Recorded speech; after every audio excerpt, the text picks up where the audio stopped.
ಸ್ನೇಹಿತರೆ ಎಲ್ಲರಿಗೂ ನಮಸ್ಕಾರ. ನಾನೇ ರಾಜ್ಕುಮಾರ. ರಾಜ್ಯೋತ್ಸವ ಚಿತ್ರಸಂಚಿಕೆಗೆ ಎಲ್ಲರಿಗೂ ಮತ್ತೊಮ್ಮೆ ಸ್ವಾಗತ. ವೀಕ್ಷಕರೇ, ನಾನು ಮಾಡ್ತಾ ಇರೋಂಥ ವಿಡಿಯೋಗಳನ್ನ ಹೆಚ್ಚಿನ ಸಂಖ್ಯೆಯಲ್ಲಿ ಎಲ್ಲರೂ ನೋಡಿ ಪ್ರೋತ್ಸಾಹಿಸ ಇದ್ದೀರಾ. ಹೆಚ್ಚಿನ ಸಂಖ್ಯೆಯಲ್ಲಿ ಪ್ರೋತ್ಸಾಹ ಕೊಡ್ತಾ ಇದ್ದೀರಾ.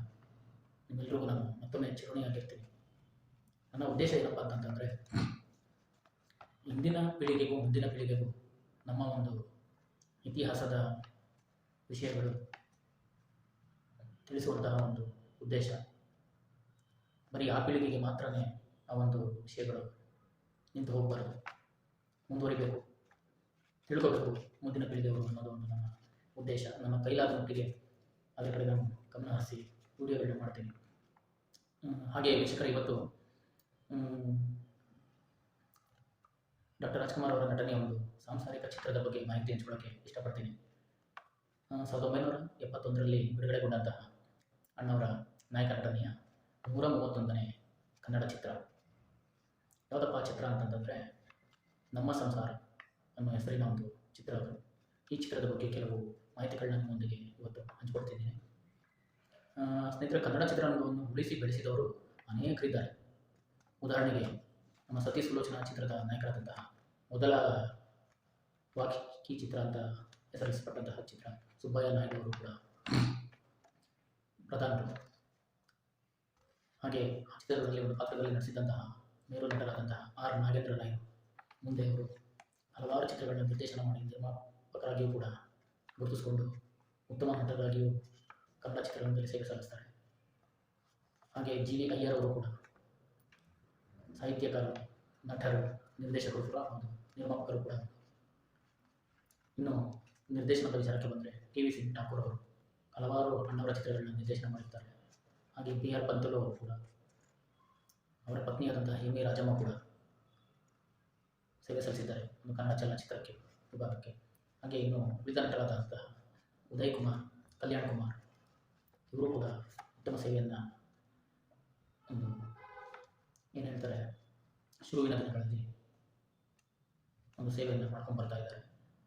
ನರಸಿಂಹರಾಜ್ ಅವರು, ಅಶ್ವಥ್, ಬಾಲಕೃಷ್ಣ ತಮ್ಮ ಮನತನವನ್ನು ಕನ್ನಡ ಒಂದು ಚಲನಚಿತ್ರಕ್ಕೆ ಅರ್ಪಿಸಿದ್ದಾರೆ ಅಂತ ಹೇಳ್ಬೋದು.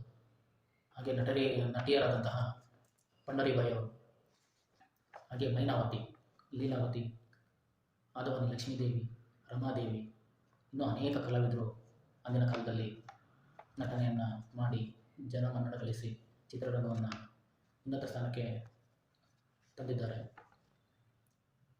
ಆದರೆ ಈ ಕ್ರಿಕೆಟ್ನಲ್ಲಿ ಕೂಡ ಹೇಗೆ ಕಪಿಲ್ ದೇವ್, ಸಿದ್ದು, ಅಜರುದ್ದೀನ್, ರವಿಶಾಸ್ತ್ರಿ, ಜಾವಗಲ್ ಶ್ರೀನಾಥ್, ಅನಿಲ್ ಕುಂಬ್ಳೆ, ರಾಹುಲ್ ದ್ರಾವಿಡ್, ವೆಂಕಟೇಶ್ ಪ್ರಸಾದ್, ಗಂಗೂಲಿ ಈ ಎಲ್ಲರೂ ಅವರವರ ಪಾತ್ರವನ್ನು ನಿಭಾಯಿಸಿದ್ದಾರೆ, ಜನಮನ್ನಣೆಯನ್ನು ಕೂಡ ಗಳಿಸಿದ್ದಾರೆ. ಆದರೂ ಇವರೆಲ್ಲ ಇದ್ರೂ ಭಾರತದ ಒಂದು ಕ್ರಿಕೆಟ್ನ ದೇವರು ಅನ್ನೋದು, ಹಾಗೆ ಹೆಚ್ಚು ಸೆಂಚುರಿ ರನ್ ಕೂಡ ಬಾರಿಸಿರೋದು ಸಚಿನ್ ತೆಂಡೂಲ್ಕರ್ ಅವರು ಅಲ್ವಾ.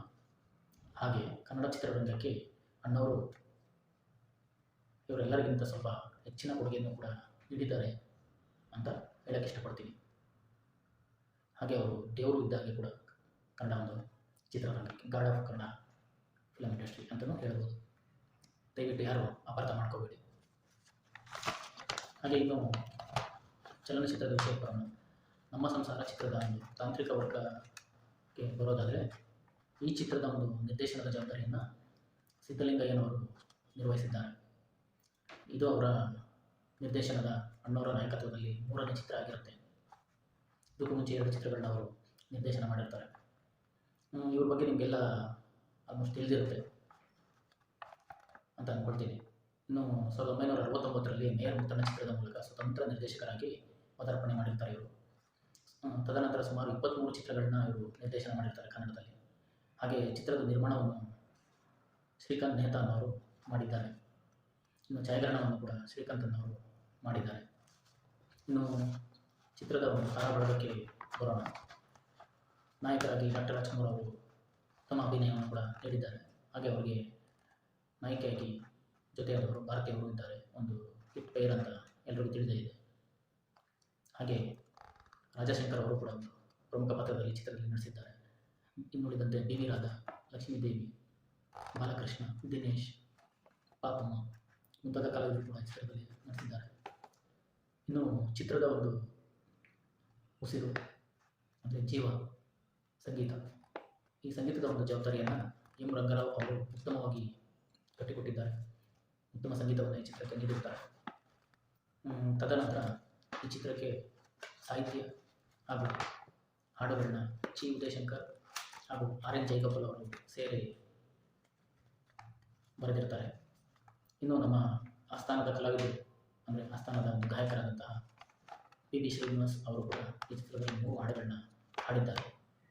ತದನಂತರ ಒಂದು ಹಾಡಿಗೆ ಪಿ ಬಿ ಶ್ರೀನಿವಾಸ್ ಅವರ ಜೊತೆಯಲ್ಲಿ ಎಸ್ ಪಿ ಬಾಲಸುಬ್ರಹ್ಮಣ್ಯ ಅವರು ಕೂಡ ಟೈಟಲ್ ಸಾಂಗಿಗೆ ಧ್ವನಿ ಕೊಡಿಸಿರ್ತಾರೆ ಅನ್ನೋದು ಒಂದು ವಿಶೇಷ. ಅದಲ್ಲದೆ ಪಿ ಸುಶೀಲಾ ಅವರು ಕೂಡ ಈ ಚಿತ್ರದಲ್ಲಿ ಹಾಡುಗಳನ್ನ ಹಾಡಿರ್ತಾರೆ. ಅವರ ಜೊತೆ ಎಸ್ ಜಾನಕಿ ಅವರು ಕೂಡ ಹಲವು ಹಾಡುಗಳಿಗೆ ಧ್ವನಿಗೂಡಿಸಿರ್ತಾರೆ. ತದನಂತರ ಬಿ ಕೆ ಸ್ಮಿತ್ ಅವರು ಕೂಡ ಒಂದು ಹಾಡಿಗೆ ಧ್ವನಿಗೂಡಿಸಿರ್ತಾರೆ. ಇನ್ನು ರಗಡ್ ಧ್ವನಿಯಲ್ಲಿ ಮಿಂಚುತ್ತಿದ್ದ ಅಂದಿನ ಕಾಲದ ಎಲ್ಲ ಈಶ್ವರಿ ಅವರು ಕೂಡ ಒಂದು ಹಾಡಿಗೆ ಈ ಚಿತ್ರದಲ್ಲಿ ಧ್ವನಿಯಾಗಿರ್ತಾರೆ.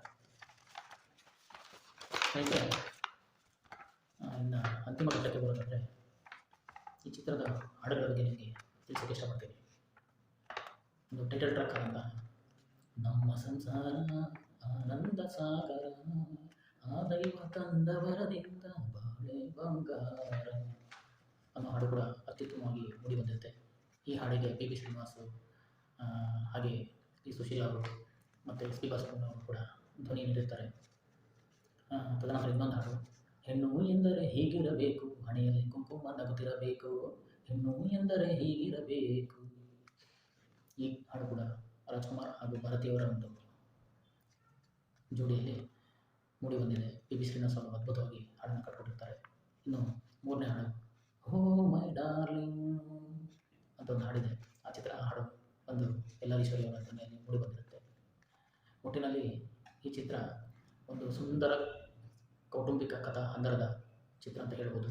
ಯೂಟ್ಯೂಬ್ನಲ್ಲಿ ದಯವಿಟ್ಟು ಒಂದ್ಸರಿ ನೋಡಿ.